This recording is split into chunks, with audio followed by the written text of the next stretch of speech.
this is Ian. Welcome to another video. Today we're doing another video reading chapter 11 of Hermitcraft Mayhem.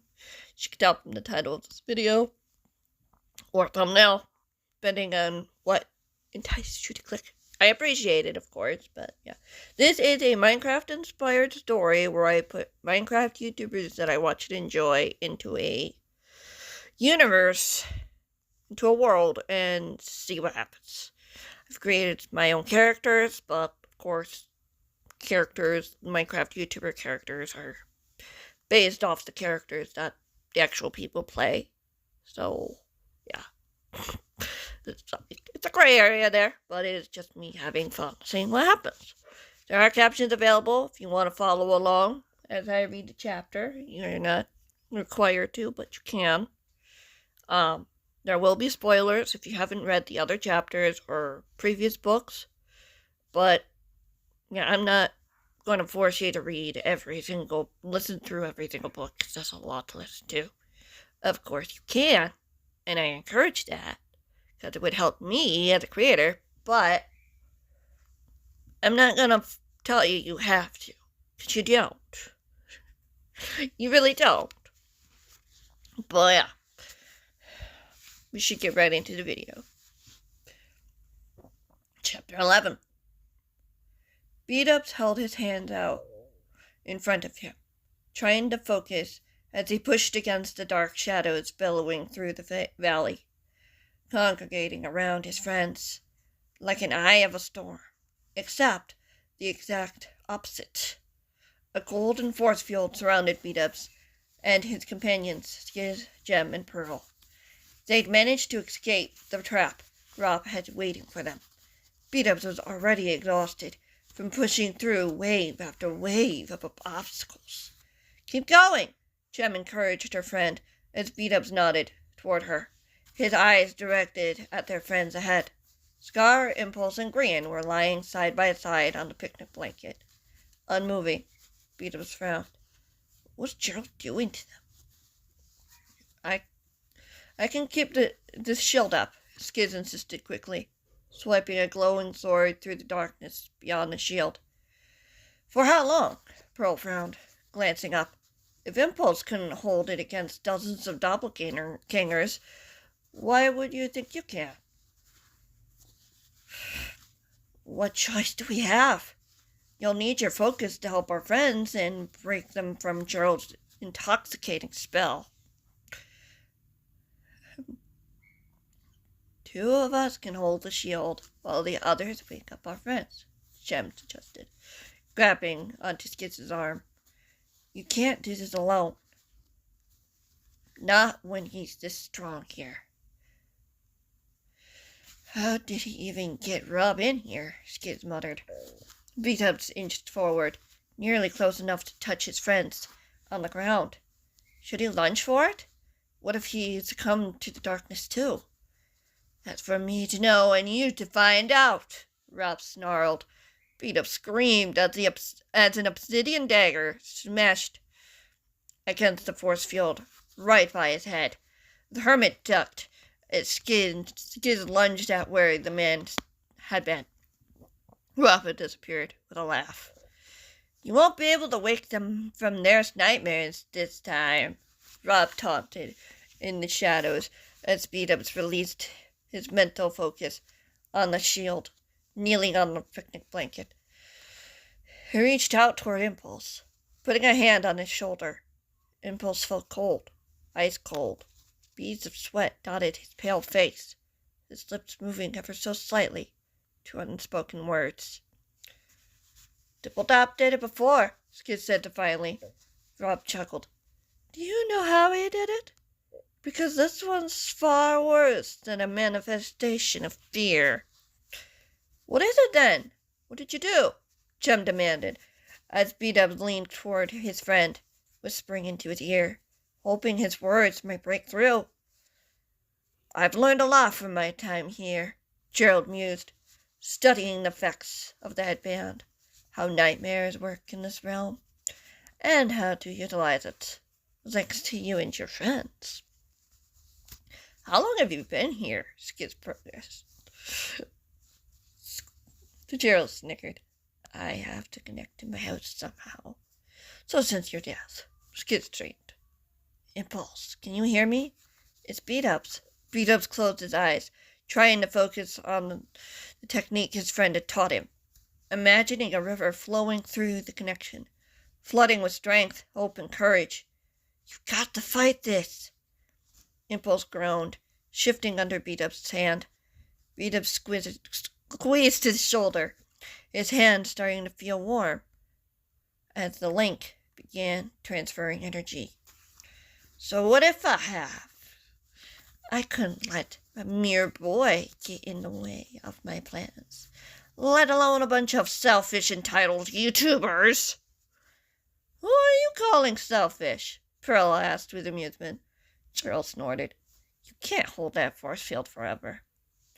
Come on, Impulse, we need you, Bdubs insisted, gritting his teeth, hearing the sound of thumping on the force field. Were Rob and Gerald attacking together now? Oh, that is so creepy, Skiz said beside him. His voice sounded shaky. Was he scared? Weren't they all scared? Bdubs certainly was. He didn't want to know what those two men would do to them when they broke through the force field. Scar was right. There are more of them. Jem shuddered. Bdubs opened his eyes, looking up, and then wishing he hadn't. Identical Gerald faces were pressing up against the force field. Pained, maniacal expressions on their faces. Their hands pressed against the force field as well, pounding and shoving against the golden light. There were about 30 or 40 of them. Any luck, Bubbles? Skiz asked nervously. I think I need a boost, Bdubs said quickly. My thoughts and energy aren't breaking through on their own. Skiz crouched beside him, putting a hand on his shoulder. Try it now. But the force field. A cry filled the air as Bdubs turned his head, seeing Scar squirming in pain next to Impulse. His knees were pressed against his chest and wrapped around himself. Arms wrapped around himself. Bdubs frowned, looking between Impulse and Scar before lunging at Scar. Bdubs, what are you doing? Jem gasped as Bdubs put his hands on Scar's shoulders and redirected the river. We can't let him hurt Scar, Bdubs insisted. Skiz was at his side again as Jem and Pearl shrunk the force field. That's what he wants. Tell me when, Skiz said firmly. Bdubs nodded in answer. Now! A golden flare filled Bdubs' vision as it ripped through the connection, casting back the shadows in Bdubs' mind. He could see images of Gerald looming over Scar, restrained in a cot, shoved against a wall, attached to a horrible machine. There was no escape. I'll keep doing this as much as I'd like, Gerald's words echoed in Bdubs' head, until I break you. Bdubs shuddered.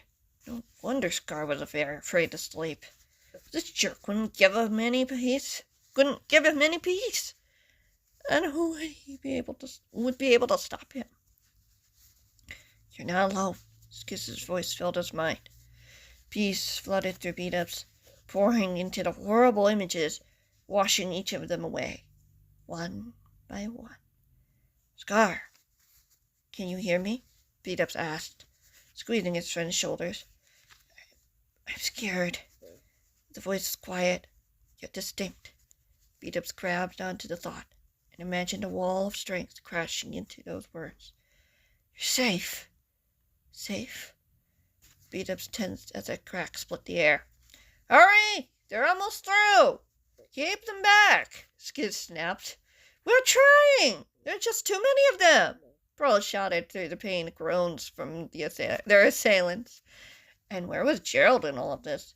Wasn't he able to teleport into the force field if he wanted to? Bdubs snapped open his eyes just in time to see purple particles disappear. He blinked, taking a now empty space in front of him. Gran! Are you kidding me? Jem yelled as the valley boomed with laughter. Gerald's laughter. You can't protect them all, Gerald snickered. How long will it take for you to realize that? Where did you take him? Pearl demanded, fury raging in her teal eyes. What do you think? Gerald mused. I love taking somewhere to watch.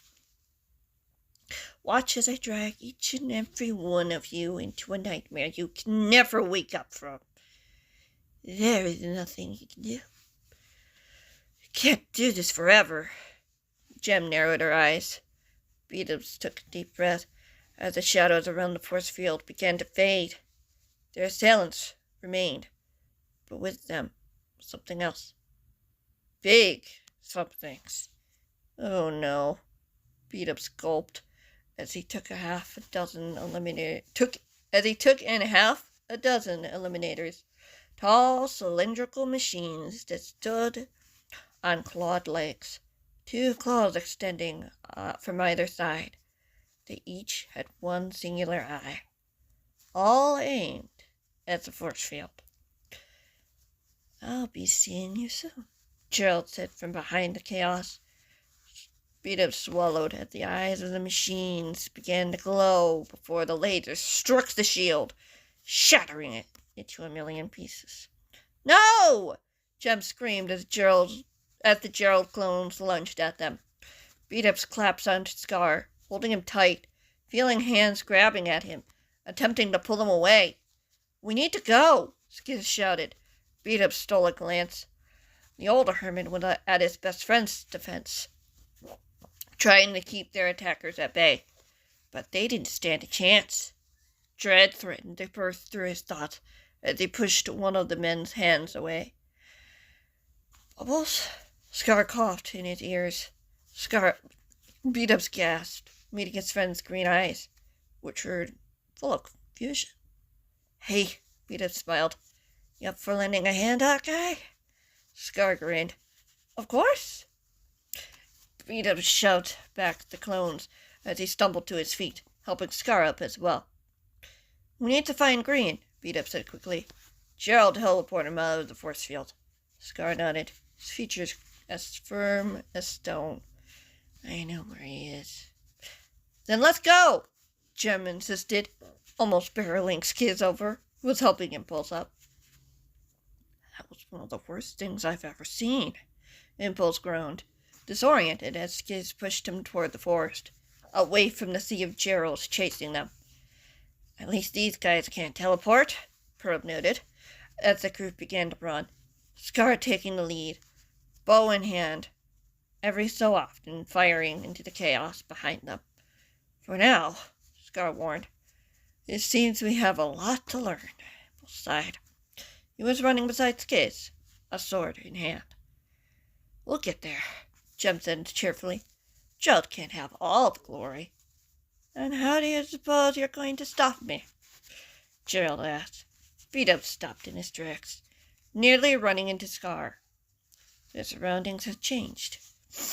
Now they were surrounded by tall spruce trees, a dense gray fog surrounding them. Only one Gerald stood before them. Beside him was Rob, who was gripping firmly onto a now very much awake Green.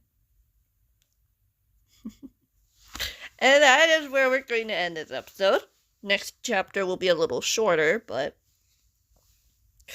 still nice to read on its own. But yeah, just a little more lighter. Like yeah, the dream world is a little darker.